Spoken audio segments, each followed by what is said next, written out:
Hello and welcome back to Throttle Logic. Today's topic is going to be linking bends. So previously we've discussed different positions and different techniques for getting the right setup into a bend. Today we're going to discuss how to link them all together seamlessly, making your riding appear much more put together and elegant. One of the reasons I love this so much, and I tell this to people all the time, it's about thinking of the third bend while you're on the first. So by the time you've come to whatever bend you're riding through, you've planned it 30-40 seconds in advance. It's all about the next step.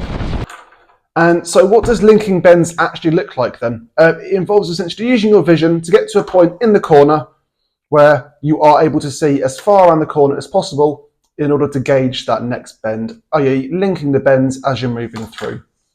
Through previous videos, you've identified that we've taken the outside line for most corners, pending any hazards, in the safest route for the best view. That will involve quite often coming around in position 1 for a right-hander bend, coming around here.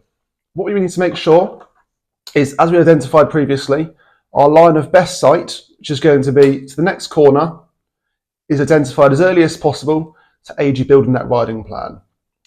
Looking in practical terms, that means having an early identification, recognising the next bend and preparing yourself for that. So whereas previously we're looking to finish the bend off, come all the way around and finish our bend here or so, we may then have 5 or 10 metres prior to this next corner before we end up having to get into position. That leaves not enough time in order to come across and get into position for the next bend. That might be moving across the lane from positions 1 to 3. What we want to do instead is having a look, coming round the bend, looking at a right-hand bend. We're going to have an early identification, early vision across the bend.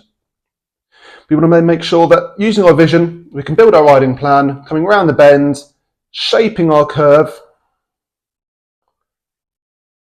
just like that, to make sure that we're in position for the next bend, getting our limit point and getting ourselves settled as soon as possible. And focusing on an on-road example then, a key phrase I like to use often, early decision, early movement. That means using your vision, looking ahead, making a riding plan, and then making a positive decision with your movement regarding it.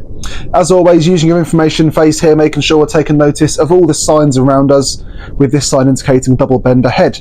We've got, as you can see here, a slight right-hander followed by a sharper left-hander towards the end, and we're looking all the way through the tree line, down the road to our exit point. That's going to give me a direct line, and I can see the location on the road I want to be in when I end up getting to the entry point of that second corner. So what we said before about thinking about that next corner while you're on the last one, I'm thinking I want to be in position 3 here for my left-hander. So I'm using all of the road as I'm able to do, and that all adds to my bike stability keeping upright. As always, make sure your riding is as safe and appropriate as you can make it. I'm changing over here because the white dotted lines allow me to do so within the highway code, and enable to gauge my view and link these bends appropriately, and reducing the time my bike's upright and making smoother progress. We're currently looking at a second example here. It's a little bit of a steeper bend, so you can see I'm right over in position 3, the bike is banked over, and I can see I've got a slight right hand bend coming up now where my limit point is.